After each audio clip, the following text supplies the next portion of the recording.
পানি ছুঁই ছুঁই অবস্থা। এই যে দেখেন এইখানে পানি এবং আমাদের গাছের শিকড়, এই যে দেখেন অলরেডি শিকড়ও দেখা যাচ্ছে, যে সাদা সাদা যে শিকড়গুলো দেখতে পাচ্ছেন, এই শিকড়গুলোতে এখন পানি জমে গেছে এবং এই গাছটা আর সার্ভাইভ করবে না, গাছটা মারা যাবে।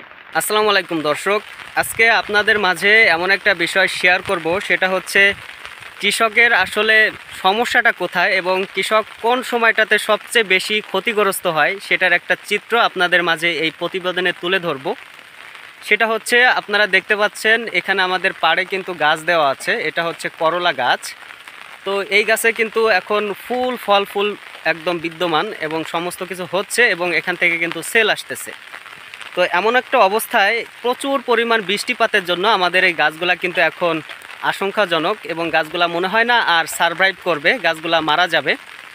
তো এই পাশে দেখেন যে এই পাশেও আমাদের প্রজেক্টে কিন্তু বিভিন্ন ধরনের গাছ দেওয়া আছে, আপনাদেরকে দেখাবো। যেহেতু বৃষ্টি হচ্ছে ছাতার কারণে একটু এলোমেলো দেখাচ্ছে। তো আপনাদেরকে একটা বিষয় দেখাবো যে আমাদের ক্ষতিটা আসলে কোন সময় কিভাবে হয়ে যায় এবং কতটা ক্ষতির সম্মুখীন হয়ে যায় আমরা এই বৃষ্টি হলে, প্রচুর পরিমাণ বৃষ্টি।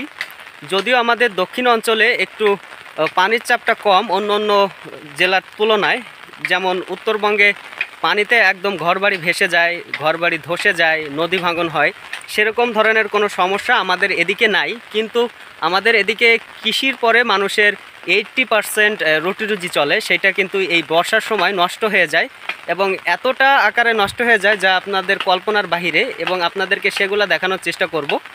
এখানে আমাদের মাছের ঘের আছে, মাছ ছাড়া আছে এবং বিভিন্ন ধরনের সবজি দেওয়া আছে, সমস্ত কিছু কিন্তু এই পানিতে নষ্ট হয়ে যাবে। এখানে প্রচুর পরিমাণে ইনভেস্ট আছে, ইনভেস্টগুলা হয়তো এই বছর আর উঠবে না। আসলে এটা দিয়ে আমাদের প্রতিনিয়ত রুজি চলে, এটা দিয়ে আল্লাহ তাআলা আমাদের রিজিকের ব্যবস্থা করে রেখেছেন, আমরা শুধু ওসিলা মাত্র। কিন্তু তারপরও প্রাকৃতিক দুর্যোগ হলে আসলে মানুষের কোনো হাত থাকে না। তো আপনাদেরকে দেখাবো আমাদের কোন কোন গাছগুলা ক্ষতিগ্রস্ত হয়ে গেছে এবং কোন কোন গাছগুলা আর সারভাইভ করবে না, পুরোটাই লস প্রজেক্ট হয়ে গেছে। তো আপনাদেরকে সেই বিষয়গুলো দেখানোর চেষ্টা করব। তো প্রথমত আপনাদেরকে দেখানোর চেষ্টা করব যে আমাদের এখানে কিছু লাউ গাছ লাগানো আছে ব্যাপক আকারে, সেগুলা কেমন ক্ষতিগ্রস্ত হয়েছে এই বৃষ্টিতে। দেন আপনাদেরকে দেখাবো আমাদের এখানে প্রজেক্টে কিন্তু মাছ আছে, মাছ কিন্তু এই বৃষ্টির পানিতে এক ঘের থেকে অন্য ঘেরে চলে যায়। তো সেটা কিভাবে আমরা রোধ করব এবং সেটা কতটা আশঙ্কাজনক সেগুলো আপনাদেরকে দেখানোর চেষ্টা করব, এবং সেই সাথে দেখাবো এগুলার আমরা কিভাবে সারভাইভ করানোর চেষ্টা করতেছি। সমস্ত কিছু A to Z এই ভিডিওতে, এই প্রতিবেদনে তুলে ধরবো ইনশাআল্লাহ। প্রতিটা ভিডিও আপনাদের মাঝে করে থাকি এবং আপনারা খুবই পছন্দ করেন গ্রামগঞ্জের ভিডিও, কারণ কৃষি এমন একটা বিষয় যে কৃষি ছাড়া মানুষ কোনো কিছু কল্পনা করতে পারবেন না। আপনি যে কাজই করেন, আপনি যত ধরনের কাজই করেন, যত অফিস করেন, আপনার গাড়ির বিজনেস আছে, আপনার যে ধরনের বিজনেস থাকুক, আপনি যদি কৃষিতে যদি আপনার এইখান থেকে আমরা যদি ফসল না ফলাই, সেক্ষেত্রে কিন্তু আপনার খাবার প্লেটে আপনি যে সুস্বাদু খাবারগুলো খেয়ে থাকেন সেগুলা কিন্তু আর যাবে না। তো আমরা অক্লান্ত পরিশ্রম করি নিজেদের ভাগ্য পরিবর্তন করার জন্য এবং আপনাদের খাবার প্লেটে একদম ন্যাচারাল খাবার দেওয়ার জন্য। কিন্তু প্রাকৃতিক দুর্যোগের কারণে যখন আমাদের এরকম ক্ষতিগ্রস্ত হয়ে যাই আমরা কৃষকরা, তখন আসলে আমাদের এই দুঃখ কষ্টের শেষ থাকে না। এবং এখানে আমরা এই বিগত 3-4 বছর হয়েছে যে এরকম অনাবৃষ্টির কারণে আমাদের প্রতিটা বিষয় ক্ষতিগ্রস্ত হচ্ছি। গেছো বছর কিন্তু আমি যেখানে দাঁড়িয়ে আছি এখানে আমাদের হাঁটু পানি ছিল, তাহলে বুঝতে পারেন যে আমাদের প্রতিটা প্রজেক্টের গাছ মারা গেছে এবং মাছগুলাও চলে গিয়েছিল। এবারও সেরকম অবস্থা। তো আপনাদেরকে দেখায় চলেন কি ধরনের সমস্যা আমরা ফেস করতেছি। দেখতে পাচ্ছেন এখানে আমাদের একটা লাউ গাছের প্রজেক্ট, এখানে দেখেন যে মাচার পরে আমরা লাউ চাষ করেছি, গাছগুলা খুবই সুন্দর হয়েছিল এবং গাছগুলা মাচায় উঠে গেছে এবং ফল ফুল হতে শুরু করেছে। কিন্তু সমস্যাটা হচ্ছে এই যে অতিরিক্ত বৃষ্টি হচ্ছে, বৃষ্টির কারণে আমাদের এই গাছগুলা আর সারভাইভ করবে না, সমস্ত গাছগুলা মারা যাবে, একটা গাছও আর টিকবে না। তো কেন টিকবে না সেটা আপনাদেরকে একটু দেখাই। তো এই যে দেখতে পাচ্ছেন যে এই যে কানায় কানায় পানি এবং গাছের যে গোড়াটা এই যে এখানে, আর একটু বৃষ্টি হলে গাছের গোড়ায় পানি জমে যাবে এবং প্রতিটা গাছ মারা যাবে। আসলে বলতে এতটা দুঃখ কষ্ট হচ্ছে, এটা বলার উপেক্ষা রাখে না, কারণ এখানে আমাদের প্রচুর পরিমাণ স্বপ্ন, এখানে আমাদের প্রচুর পরিমাণ পরিশ্রম, যার কোনোটাই এখন আমরা তুলতে পারবো না। তো আপনাদেরকে দেখাই যে আরও কাছে থেকে, তাহলে বুঝতে পারবেন। তো এদিকে যে দেখতে পাচ্ছেন পানি হয়ে গেছে, তো এটা হচ্ছে আলাদা ঘের এবং এটাও হচ্ছে আলাদা ঘের, মানে এটা এক মালিকানা এবং এটা আরেক মালিকানা। তো এটা থেকে যদি পানি এটাই চলে যায় তাহলে এই ঘেরের মাছ এবং এই ঘেরের মাছ একদম সমতল হয়ে যাবে আর কি, এদিক ওদিক চলে যাবে। তো যার কারণে কৃষক ক্ষতিগ্রস্ত হবে। তো এই যে দেখেন, এই যে এখানে পানি এবং এই যে গাছের আমাদের গোড়া। তো অ্যাজ ইউজুয়াল গাছগুলো এখন মারা যাবে, কারণ প্রতিটা শিকড়ে পানি জমে গেছে এবং শিকড় পচে আমাদের এই সমস্ত গাছগুলো মারা যাবে। অলরেডি দেখতে পাচ্ছেন যে গাছগুলো এই যে পাতা হলুদ বর্ণের হয়ে গেছে। তো গাছগুলা এই বৃষ্টি কমলেই যখন রোদ উঠবে তখন প্রতিটা গাছ মারা যাবে, প্রতিটা গাছ, একটা গাছও আর আমাদের টিকবে না। পানি ছুঁই অবস্থা। এই যে দেখেন এইখানে পানি এবং আমাদের গাছের শিকড়, এই যে দেখেন অলরেডি শিকড়ও দেখা যাচ্ছে যে সাদা সাদা যে শিকড়গুলো দেখতে পাচ্ছেন, এই শিকড়গুলোতে এখন পানি জমে গেছে এবং এই গাছটা আর সার্ভাইভ করবে না, গাছটা মারা যাবে। তো আপনাদেরকে আরও সামনে গিয়ে দেখাবো, দেখলেই বুঝতে পারবেন যে কত সুন্দর এই প্রজেক্টটা হয়েছিল এবং মাত্র কিন্তু লাউ আসতে শুরু করেছে। ওই যে দেখেন যে লাউগুলাও কিন্তু একদম পানিতে হয়ে গেছে। তো এই লাউগুলা আর টিকানো সম্ভব না, গাছগুলা অলরেডি মারা যাবে, একটা গাছও আর বাঁচবে না।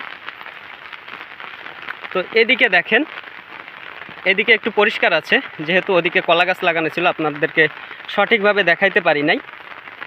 তো বিষয় হচ্ছে এই যে দেখেন ঘেরের পাড়ের থেকে কতটা উঁচু এই পাড়টা ছিল, সেই পাড়ও কিন্তু এবার পানি হয়ে গেছে। এই যে দেখেন এই যে সাইডটা দেখতে পাচ্ছেন, এই সাইডটা কিন্তু বিল, পুরোটাই বিল। এখানে কিন্তু কোনো ধরনের মাছ ছাড়া নেই, এখানে কিন্তু পুরোটাই বিল। এই বিলের ভিতরে কিন্তু আমাদের এই যে প্রজেক্টের যে মাছগুলো আছে, এই মাছগুলা কিন্তু আর 1-2 দিন বৃষ্টি হলে এই মাছগুলা কিন্তু চলে যাবে। এবং মাছগুলো যাওয়ার পাশাপাশি আমাদের প্রজেক্টের যে লাউ গাছগুলো ছিল, লাউ গাছগুলাও কিন্তু খুবই আশঙ্কাজনক। এই গাছগুলো আর বাঁচবে না, গাছগুলো মারা যাবে। এই যে দেখেন প্রতিটা গাছের শিকড় বের হয়ে গেছে, এই যে দেখেন দেখতে পাচ্ছেন শিকড় বের হয়ে গেছে এবং গাছ থেকে পানি এই যে এতটুকু দূরত্ব আছে বর্তমান। তো এই গাছগুলা আর একদিন বৃষ্টি হলে, বৃষ্টি অলরেডি হচ্ছে, তো এই গাছগুলো আর সার্ভাইভ করা সম্ভব না। এখন এই জায়গাগুলোতে নেট দেওয়া প্রয়োজন যাতে মাছগুলো বের না হয়। তো এই লাউ চাষ করতে গেলে আসলে প্রচুর পরিমাণ ইনভেস্ট লাগে, এখানে প্রচুর পরিমাণ খরচ হয়, সে খরচ এবার আর তোলা সম্ভব হচ্ছে না। বন্ধুরা, সর্বশেষে একটা কথাই বলবো, আসলে যদি দুঃখ পেয়ে থাকি এই বিষয়গুলো হওয়ার কারণে, তারপর আমাদের কিছুই করার নেই। আমরা চেষ্টা করেছিলাম আমাদের প্রজেক্টটা আমরা সাজাইতে, আল্লাহ তাআলা আমাদের গাছও দিয়েছিল সুন্দর এবং এখান থেকে ফলও আসতেছিল, কিন্তু এই প্রাকৃতিক দুর্যোগের কারণে আমাদের গাছগুলা নষ্ট হয়ে গেল এবং গাছগুলা আর টিকানো সম্ভব না। তো আমাদের কৃষকের আসলে নিত্যদিনের এটা একটা মানে আমরা অভ্যস্ত হয়ে গেছি। বিষয়টা হচ্ছে কি, আমরা কষ্ট পেতে পেতে অভ্যস্ত হয়ে গেছি। এখন ওরকম আর ফিল আসে না যে আমাদের গাছগুলা মারা যাচ্ছে, কি করব না করব, কারণ বিগত 4-5 বছর ধরে এরকম হয়ে আসতেছে, গাছগুলা এরকম অনাবৃষ্টিতে মারা যাচ্ছে। তারপরে আমাদের করতে হবে, কারণ এটা দিয়েই আমাদের রুটি রুজি চলে, এটা দিয়ে আমাদের আল্লাহ তাআলা রিজিকের ব্যবস্থা করে রেখেছে। কিন্তু এভাবে যদি এরকম ফসল যদি নষ্ট হয়ে যায় তাহলে অনেক কষ্ট লাগে, অনেক খারাপ লাগে। কারণ এখানে আমরা এত পরিমাণ পরিশ্রম করি, সে পরিশ্রমের ফল যখন আমাদের আসতে শুরু করে তখন যদি এটা বাধাগ্রস্ত হয়, আসলে যারা এই কৃষিকাজের সঙ্গে জড়িত আছেন একমাত্র তারাই বুঝবেন যে আসলে সমস্যাটা কোথায় এবং কষ্টের জায়গাটা কোথায়। প্রতিদিনই হাসি মুখ করে আপনাদের সামনে থেকে বিদায় নেই, কিন্তু আজকে আর সেটা সম্ভব হচ্ছে না, কারণ প্রতিটা ক্ষেত্রে একটা বিষয় আছে, যে বিষয়টা হচ্ছে আমাদের গাছগুলো যখন সুন্দর হয় আপনাদের হাসি মুখে দেখায় যে দেখেন আপনাদের জন্য কত সুন্দর করে ফসল ফলিয়েছি, আপনাদের খাবার প্লেটে একদম নির্ভেজাল সার বিষ মুক্ত খাবারটা আমরা তুলে দেওয়ার লক্ষ্যে আগায় যাচ্ছি। কিন্তু এবছর আর সেটা পারতেছি না, অনেক চেষ্টা করেছি, সারভাইভ করাইতে পারলাম না, গাছগুলা মারা যাবে। আসলে সৃষ্টিকর্তাই জানে গাছগুলা কি করবে, কিন্তু বিগত কয়েক বছরের অভিজ্ঞতায় বলে যে গাছগুলা আর টিকবে না, গাছগুলা মারা যাবে। আর কিছু বলার নাই। তো আপনাদের মাঝ থেকে এই প্রতিবেদন থেকে বিদায় নিচ্ছি। সবাই ভালো থাকবেন, সুস্থ থাকবেন এবং আমাদের প্রজেক্টের জন্য দোয়া করবেন, আল্লাহ তাআলা যেন আমাদের একেবারে নিরাশ না করে ফেলে। তো সবাই ভালো থাকবেন, সুস্থ থাকবেন, আল্লাহ হাফেজ।